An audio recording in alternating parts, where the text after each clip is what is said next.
Thank you, Lauren. Welcome. We gather here to honor a mother, an aunt, a fellow parishioner, a friend, and admirer. We gather here to honor our loss. We gather here to draw up memories of earlier days. We gather here to remember who we are in relation to Kathy, in a way to remend ourselves back together in a new way. And as always, with every memorial, a piece of us will be left here today as we move forward, and a piece of us will never forget. And with those words, I light our chalice.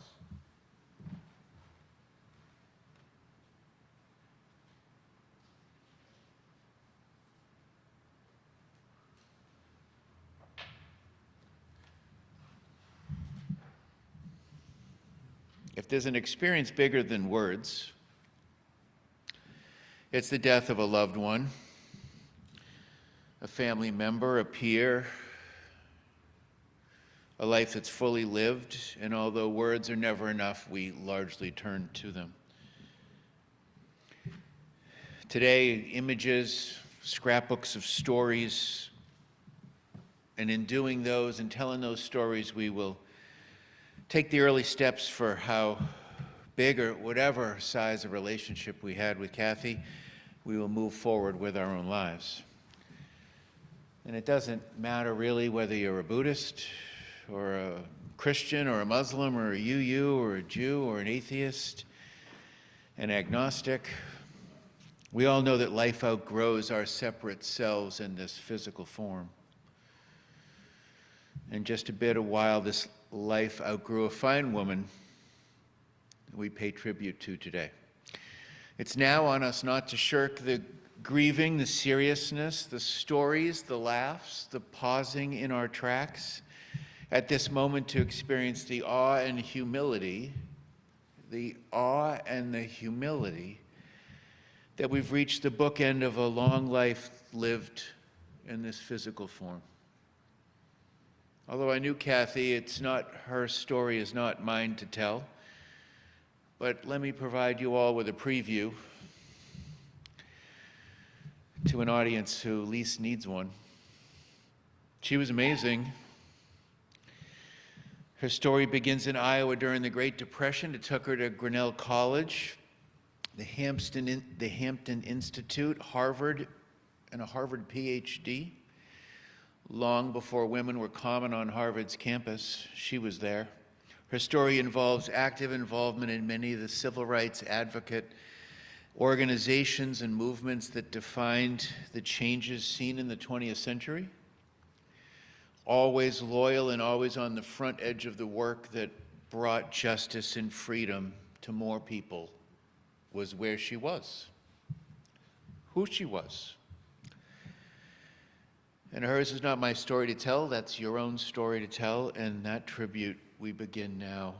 And we begin by singing "We Would Be One," a vision she long held, 318 in our hymnals.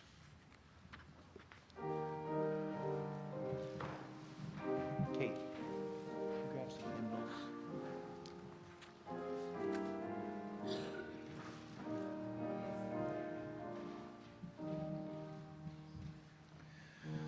We would be one, as now we join in singing our hymn of love to praise our Savior.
meaning which binds our hearts and points us on our way. As one we pledge ourselves to greater service, with love and justice strive to make us free. Please be seated. We would be one in living for each other to show to all a new community. That's Kathy. I'd like to invite up Janice Hampton, a sister-in-law, to share a few words of personal reflection. And then immediately, without introduction, Stephen as well, when Janice is done.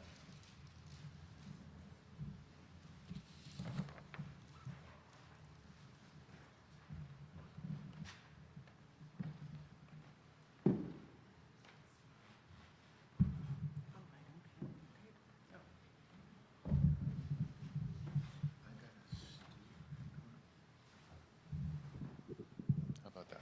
Thank you. There you go. Put one hand up there.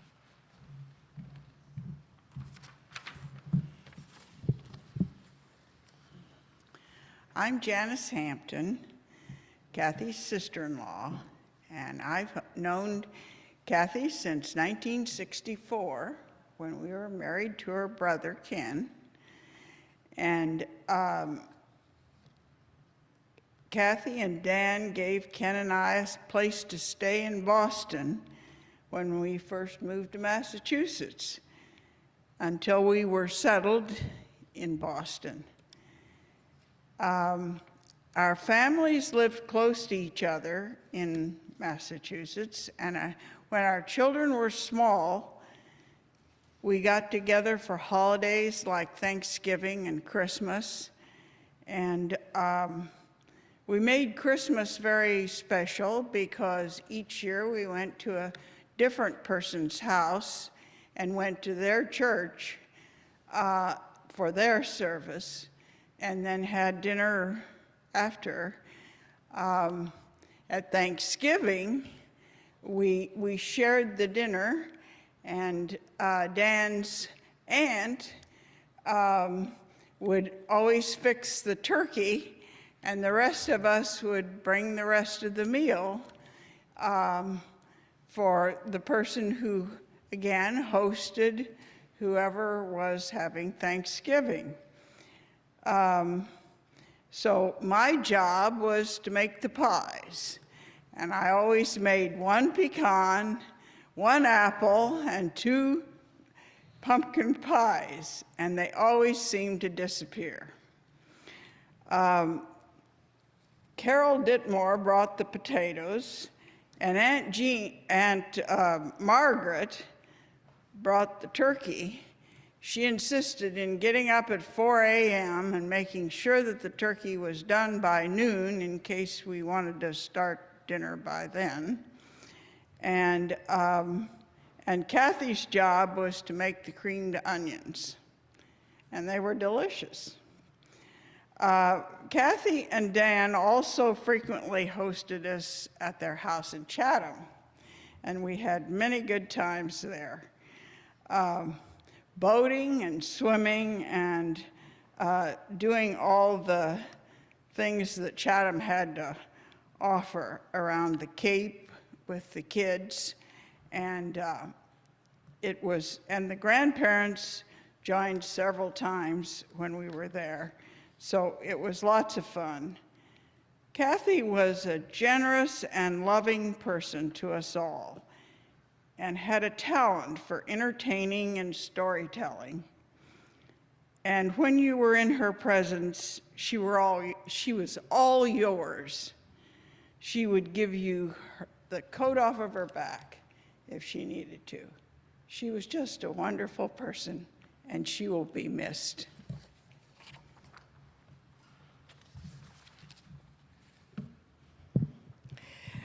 I'm Janice's daughter, Michelle, and Kathy was my aunt, my dad's sister.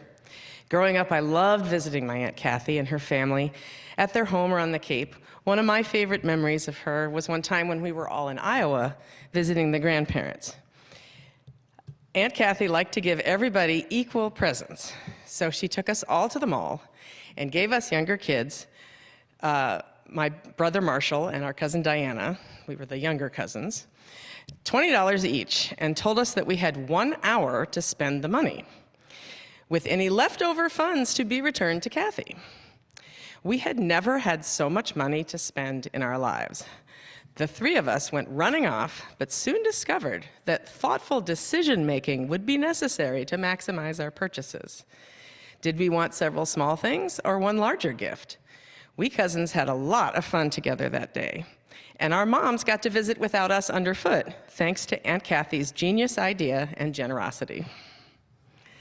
One very important thing that I owe to Aunt Kathy in my life is my Grinnell College education. She went to Grinnell in the 1950s and loved it, and when I was looking at colleges, she kept telling me that I should look into Grinnell. I was not interested in going to college in rural Iowa at all, but to humor her, I went for a visit when we were there visiting grandparents. I completely fell in love with it and vowed to attend, which I did. I loved it just as much as she loved her experience there. I'm currently on the planning committee for our 35th reunion next year, and I'm so very grateful that Kathy pushed me in that direction. It was really lovely to have that connection with her. May we all remember her spirit of generosity, love, and inclusion. You will live in our hearts always, Aunt Kathy.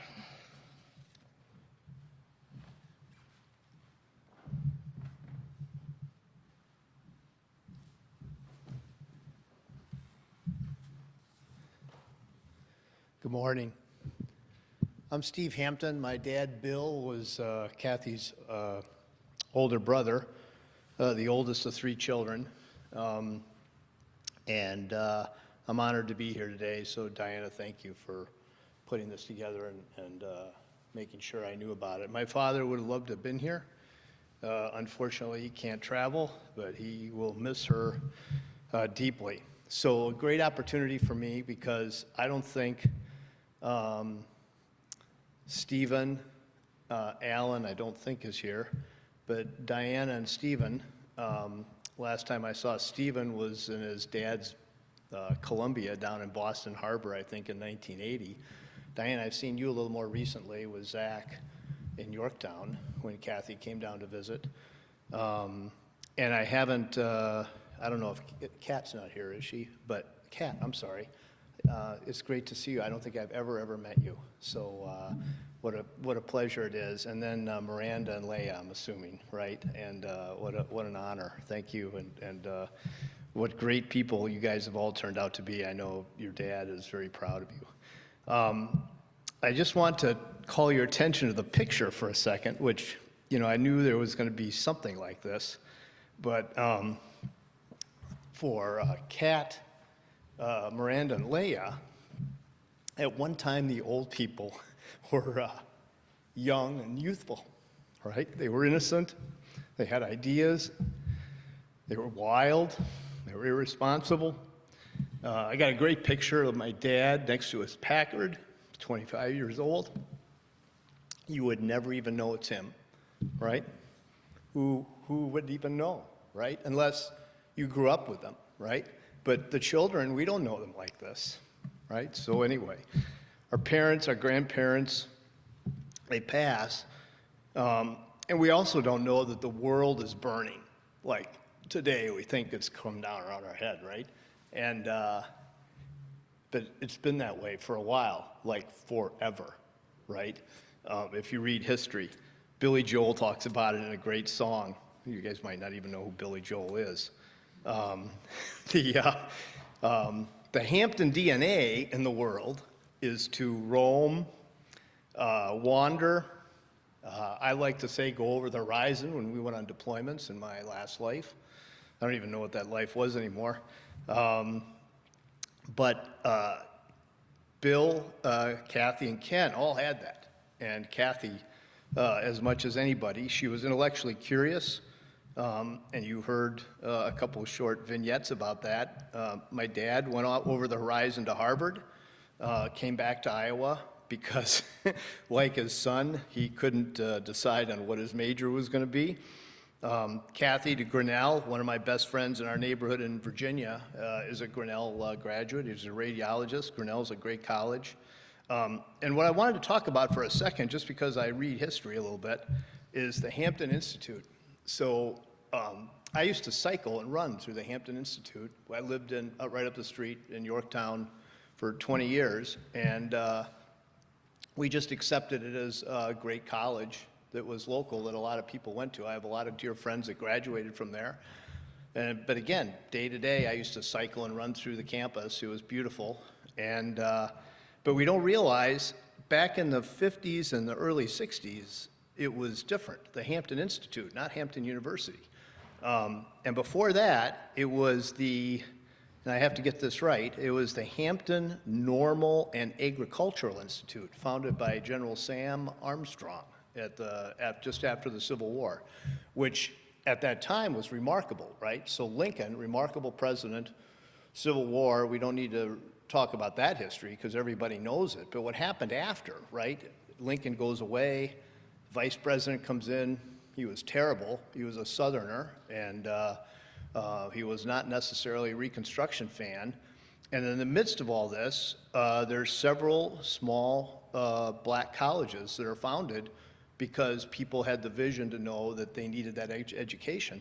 Booker T. Washington is a notable graduate of Hampton Normal and Agricultural School, and he went on to found the Tuskegee Institute down in Alabama. Well, he didn't found it. He was the first principal teacher. It got recommended by General Armstrong. So roll the clock, and here comes Catherine in the late 50s into the Hampton Institute at a time where that was not normal to go there, right? We accept it as fact today. So it's good for us to realize that in our parents and our relatives, there's this different perspective that we just don't have. We'll never have it. And unfortunately, what makes me cry is that that's lost whenever I talk at one of these.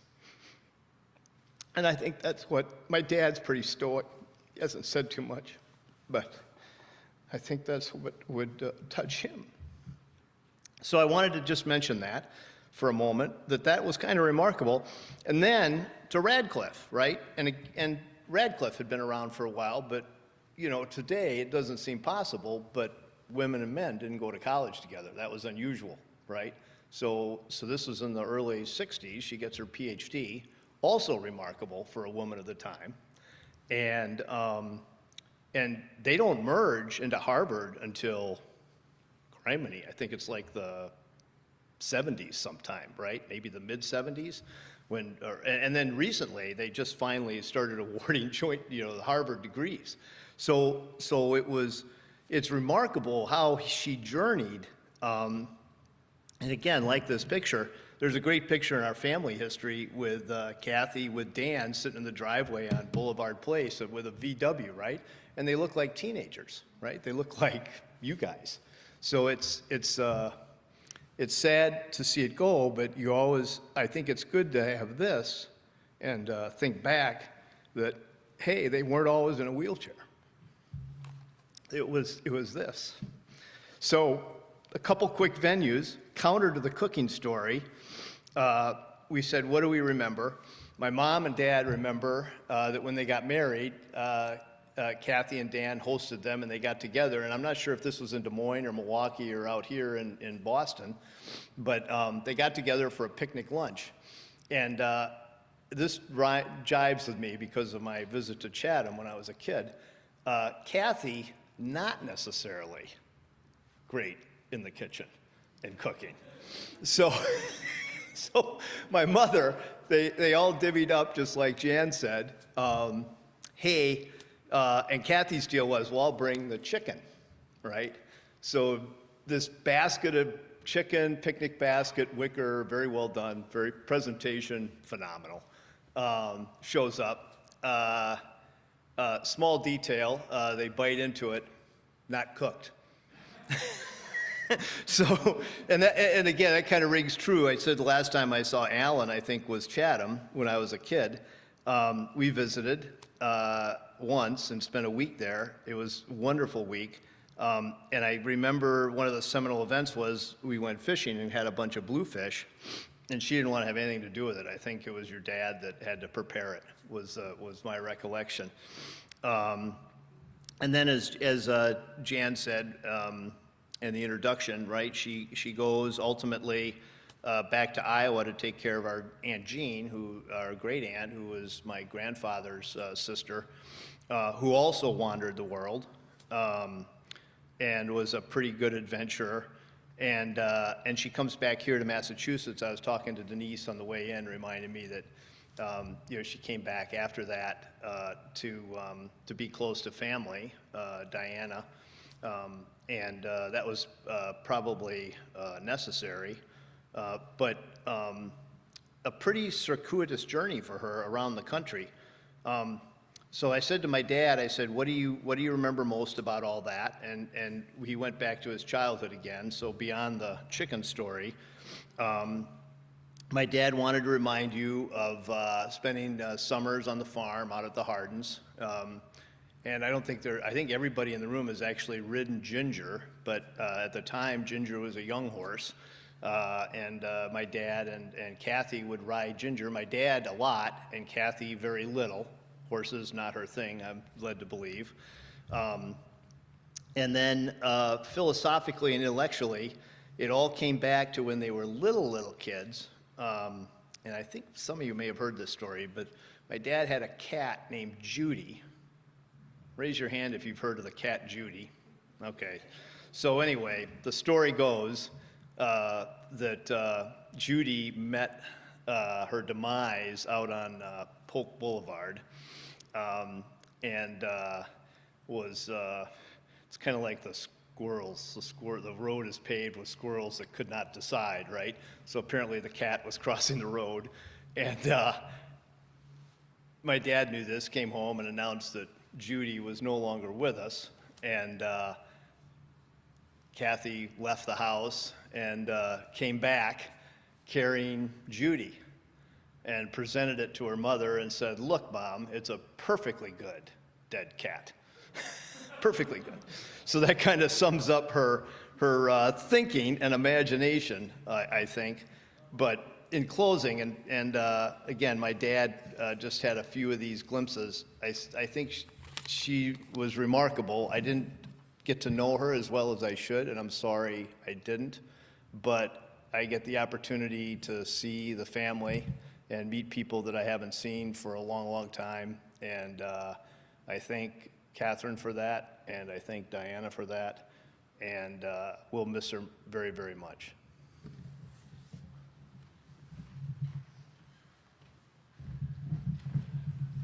Thank you, Stephen.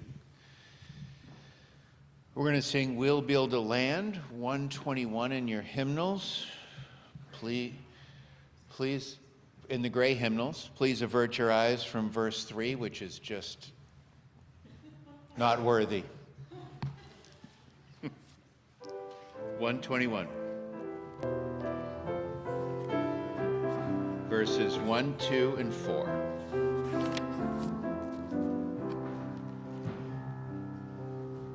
We'll build a land where we bind up the broken.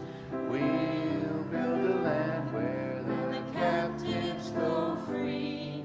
When the oil of gladness dissolves all mourning, oh, we'll build a promised land that can be.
hope everyone was able to resist that terrible third verse peeking ahead. And as I say that, I invite forward Stephen Ditmore to perform the eulogy.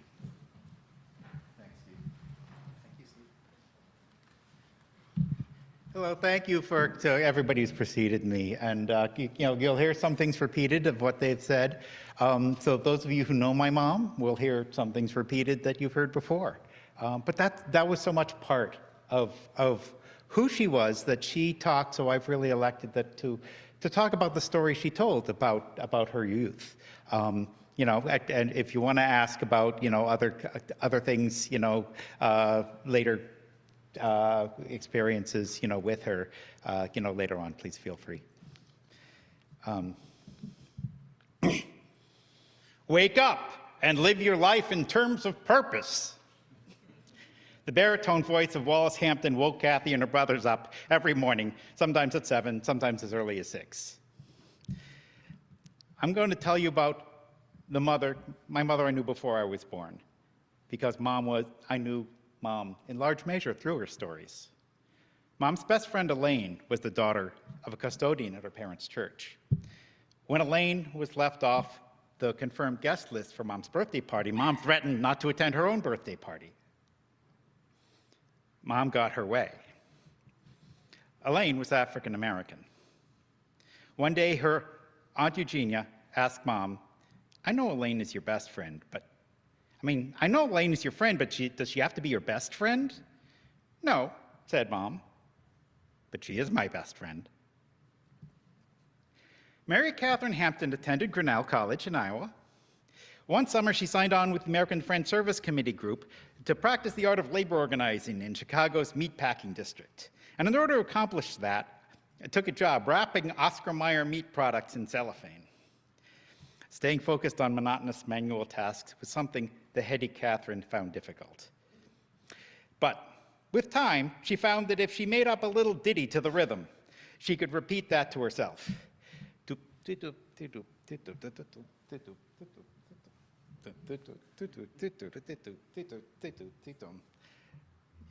We heard my mom singing a lot of rhythms, as she did things, making up little ditties throughout her life.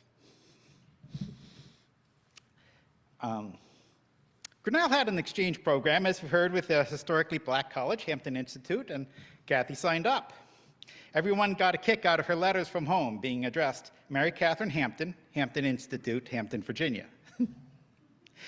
One night, Mom and her friends went to a movie house in town. Knowing what they were expected to do, everyone from the college lined up at the separate entrance for Negroes to sit in the balcony. And Kathy thought nothing of lining up with them until the theater staff told her no, she couldn't. Well, having none of it, she chose her moment.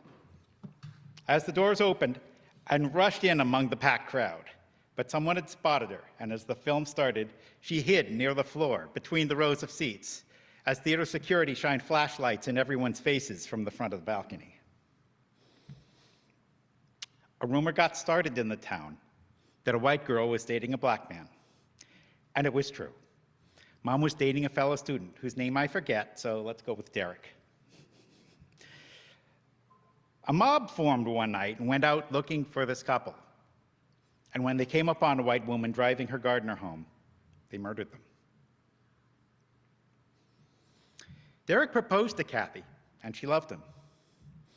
She wanted to say yes, but Derek's whole family, his several older brothers, had worked hard and saved to send one child, Derek, to college.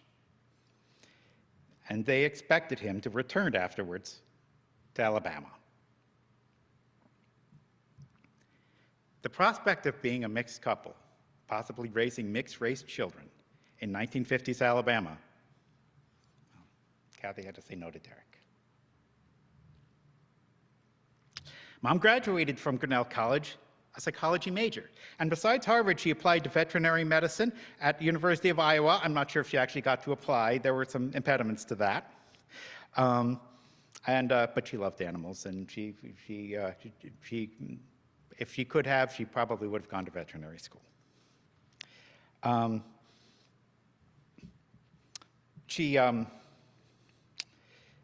to the Columbia School of Social Work in New York, which, I think she felt like that was probably a likely place.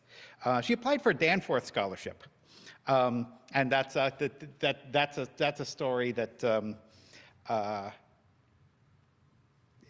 Anyway, you can ask me about that later too. But Harvard, she applied to Harvard. I think initially to the psychology department. They had a blind admissions policy. No photos or questions about race on the application, but diversity was on their agenda. And when Mary Catherine Hampton's application to Harvard arrived, with it went a transcript from a historically black college, Hampton Institute. When Mom arrived, the graduate admissions office called down the chair of the graduate psychology program, who walked into the room, looked at Mom, walked past her, looked around the back of the office, walked out, looked down the corridor, both directions, came in, turned and faced her, quizzically, said, "Are you Mary Catherine Hampton?" Both at Grinnell and in her first year at Harvard, Kathy found her own view, particularly of animals, different from the behaviorists of the era, whose research she characterized as rats turning right. Once she saw the lay of the land at Harvard, she applied and was allowed to transfer to the clinical psychology program at the School of Social Relations. Research, dissertation, PhD, fellowship and residency, engagement and marriage, then recommendation for an assistant professor position at Brandeis, where the Heller School had just been established and Abraham Maslow had recently become part of the psychology faculty. The Lady Dean came to the department at Harvard to meet Kathy, who'd been recommended by her professors. After a discussion of her work and research, she was hired. Mom listened as the Brandeis Dean's high heels clicked down the hall briskly, then slowed, then reversed and returned. She came back around the door. "I failed to ask," she said. "Are you married?" Mom had recently married Dad, a Harvard Medical School psychiatrist. "Yes," responded Mom. "Oh, well, you're going to have children and leave then. I can't offer you the position."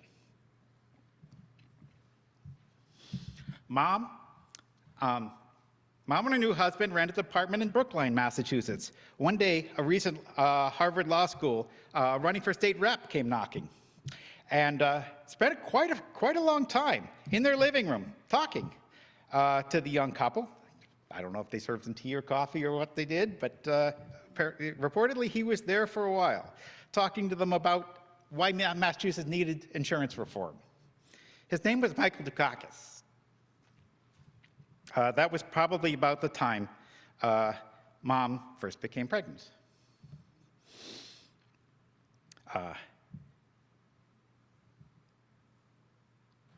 Anyway, there are other stories from that period. I'm gonna just mention what everybody remembers from that generation, which is where they were when JFK was assassinated. The answer to my mom's case was pushing a baby stroller with yours truly in it over the near the Riverside line, over the Riverside line, near the Newton Center train station. On the bridge, on that bridge, came somebody running the other way. "The president has been shot. Kennedy's been shot in Dallas." She continued home and, like so many others, watched as Walter Cronkite delivered the news straight until a tear streamed down his face and he had to pause. It wasn't a sure thing that the girl from Iowa and the boy from North Carolina would settle in Massachusetts, but settle they did, and here we are. Much about the town of Greenfield was right for Mom.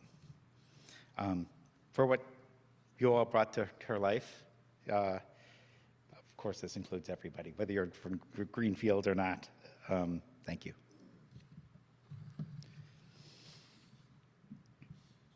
You know, one thing, so that's basically my prepared remarks, but it does occur to me to say that along with these stories, her reading bedtime stories to us every night, to me and Alan, And it probably continued to, through the time Diana was a baby. It continued very late.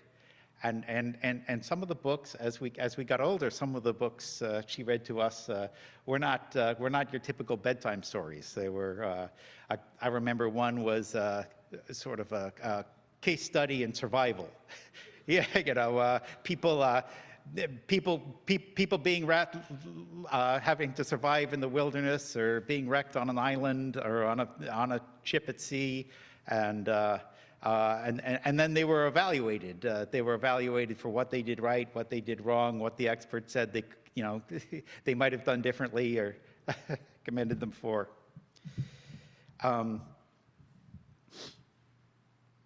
But I'm just gonna take a last line from a Walt Whitman poem here. Of such, and fitful as they, I sing, with gleams from them would I gleam and patch these chants. Your chants, O year, O mottled with evil and good, year of forebodings, year of the youth I love, year of comets and meteors, transient and strange, lo, even here, one equally transient and strange, as I flit through you hastily, soon to fall and be gone. What is this book? What am I myself but one of your meteors? Thank you.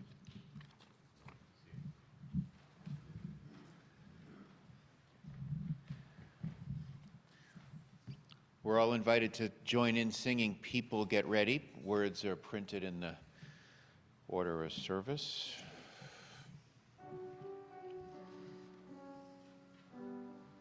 You could stand as you're willing and or able.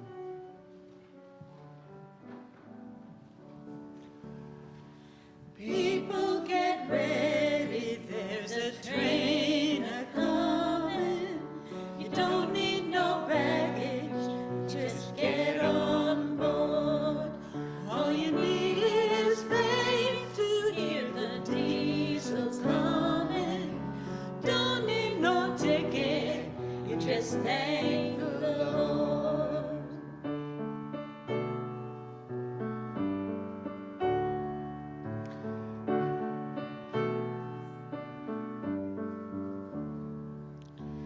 People get ready, there's a train to Jordan, picking up passengers from coast to coast. Faith is key, open the doors and board them. There's hope for all among our earthly hosts. There's hope for all among our earthly hosts.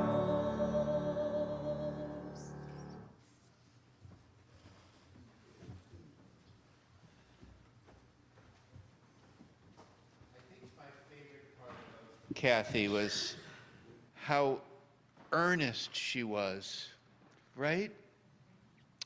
She was so bloody earnest about the things she believed in that someone who's reasonably earnest myself, I would draw strength from that. And I would hear that twangy voice of hers, or however you might describe that very distinct voice, and I'd visit her and she would have books about like nutrition, and she would have commitments to justice, and she would just, I don't know, she was remarkable. She really was remarkable. Prayer of St. Francis of Assisi in your insert. Beautifully made, by the way. You can join me if you like. Lord, make me an instrument of your peace. Where there is hatred, let me sow love. Where there is injury, pardon. Where there is doubt, faith. Where there is despair, hope. Where there is darkness, joy. Sadness, joy. O divine Master, grant that I may not so much seek to be consoled as to console, to be understood as to understand, to be loved as to love. For it is in giving that we receive, it is in pardoning that we are pardoned, and it is in dying that we are born to eternal life. Jesus said, "Let the little children come to me, and do not hinder them, for the kingdom of heaven belongs to such as these."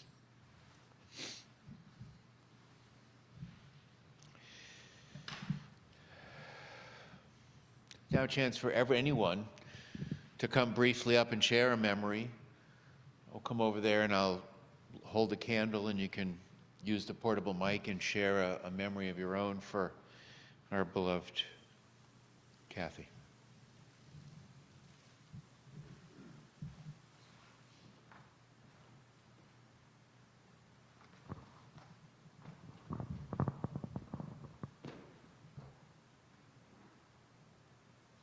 I'm so glad to have heard everybody talk about Kathy and all these things in the past that I didn't necessarily know. So my memory is of Kathy as a wonderful friend. She was a great friend, wasn't she? I mean, she adopted us. And one of the things she always did, this is the memory I'll share, is that she always took us to get ice cream. So I can tell you that we passed one place that she took us to get ice cream, and we're going to, which is forgot which one it is. No, we're going to go there later, so we'll get another place. No, it's the one on the road going from Coleraine. Hager's, thank you. So all that, we had a great time eating ice cream at quite a number of places with Kathy. So that's my memory.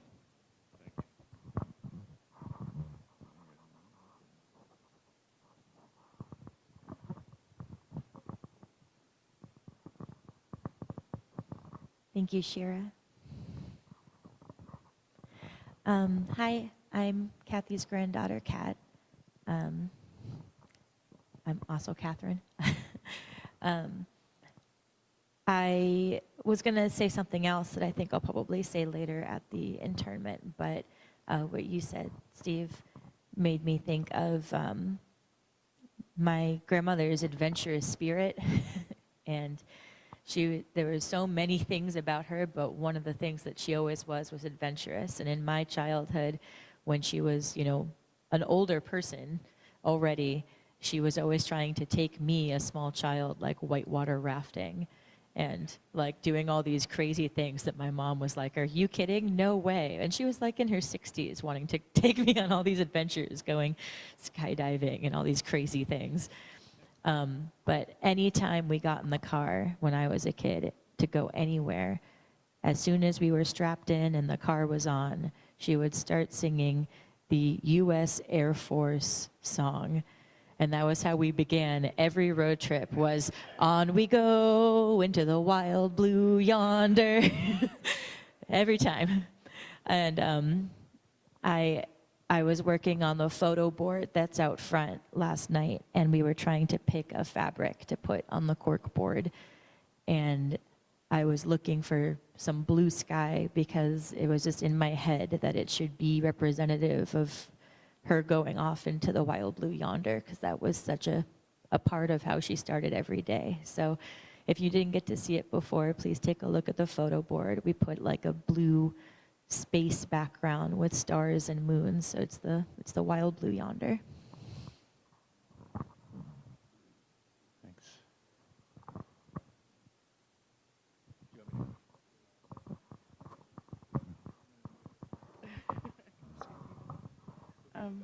I'm Denise. I actually got the pleasure of living with Kathy and hearing all of her wild stories. Sorry. And I remember a summer when Kat and myself were making a 4th of July cake.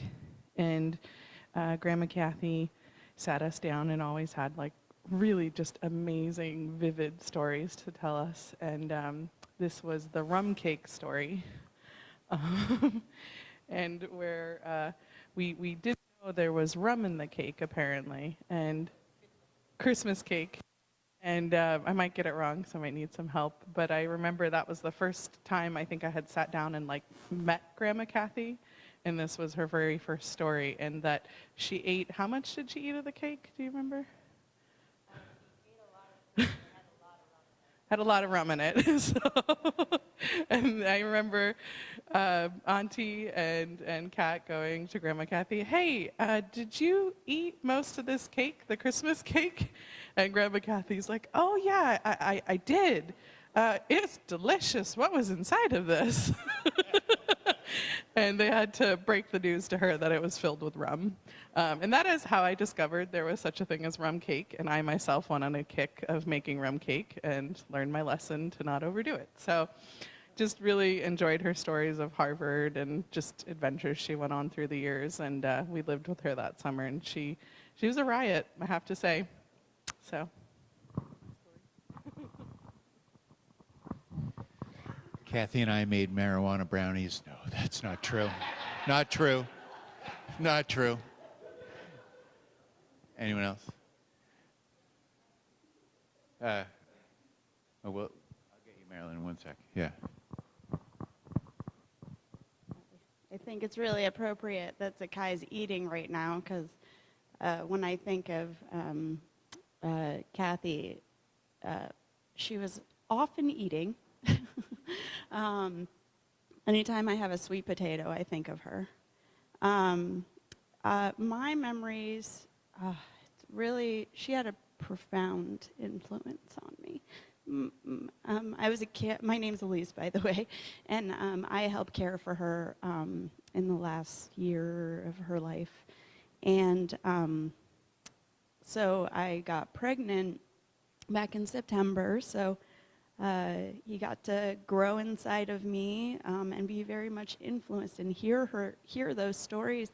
And she would have us read the UN Declaration of Human Rights, Universal Declaration of Human Rights, over and over and over again. And we'd listen to Martin Luther King Jr. speeches over and over and over again, and civil rights music, and my son being a mixed race, that it just had a profound influence, and I'm just so grateful she's touched my life and his forever. That's beautiful.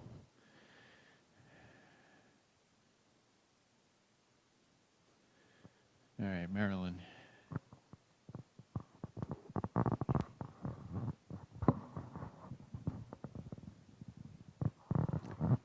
Kathy and I would drive to the Bernison Church every Sunday. And on the way, we would have the fiercest arguments. She'd be on one side of a situation and I would be on the other. And we both found it stimulating. But when it was all over, we didn't hold a grudge. She was not my mortal enemy because she disagreed with me and had a completely different opinion, and the same with her. So it was a very delightful thing. And really, I haven't found too many people who are like that. And I really miss that.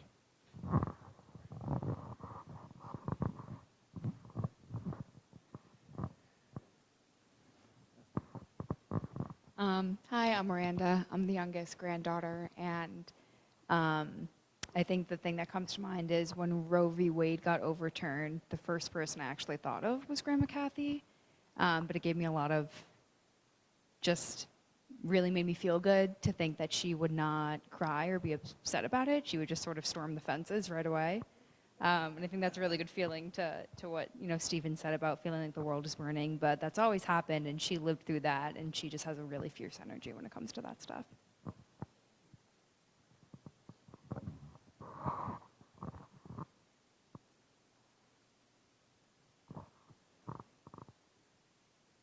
Okay. It's one thing to spend an hour or whatever remembering the life of someone. It's another thing to think about how much good she did in the course of her long life. And we light that final candle with that in mind. And, you know, she was full of life, for sure. I invite you to stand and sing hymn number 21, but please be sure not to look at verse 2, which is just an abomination. So verses 1, 3, and 4 of hymn 21.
Read our responsive reading.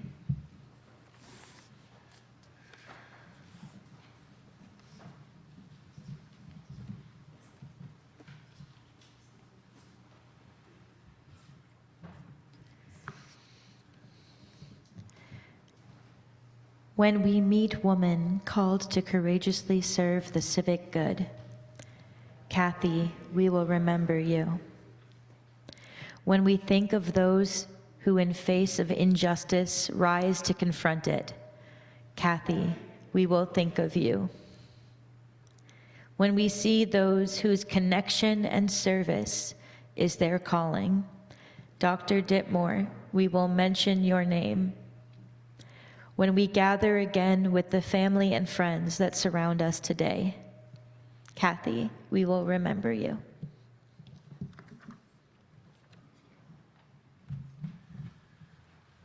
Our closing hymn is number 118. This little light of mine, 1, 2, 3, and then 1 again.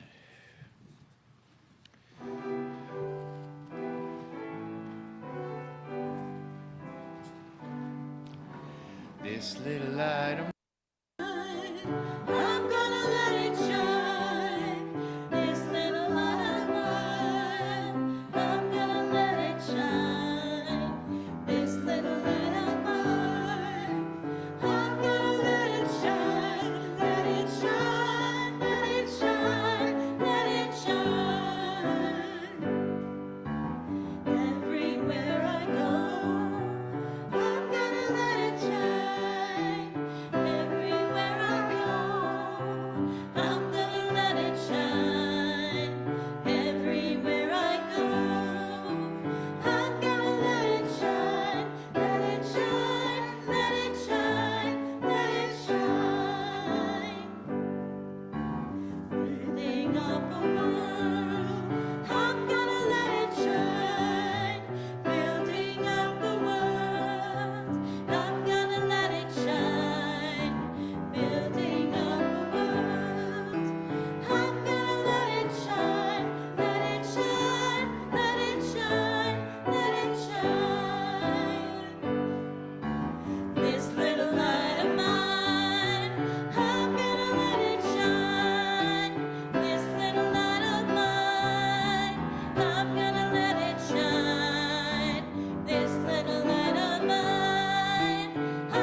I invite you to decide now what you forever want to remember about Kathy. Create a visual of when you were with her.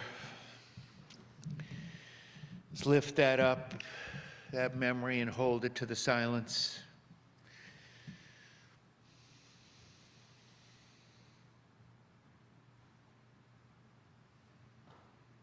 Dear Kathy, we commit you to the next phase. Lost to us in physical form here, we commit you back to God's love and care, to the place that all things go, ashes to ashes, dust to dust. Claimed by death, we remember Kathy. Blessings for a life well lived. Blessings for a peaceful departure, for all the shared friendships, for the humor and earnestness and wisdom. Blessings for her faithful service to her community. Blessings for her curiosity and zest for life, for her love of family. Blessings for the known and the mystery. Blessings to Kathy. Amen.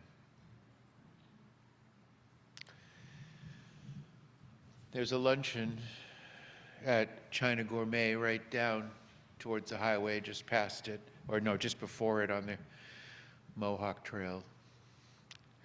Please join us there. And at 3 p.m. there'll be a internment in Mortars, Caddish, and Weston, Mass. Amen.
Thank you.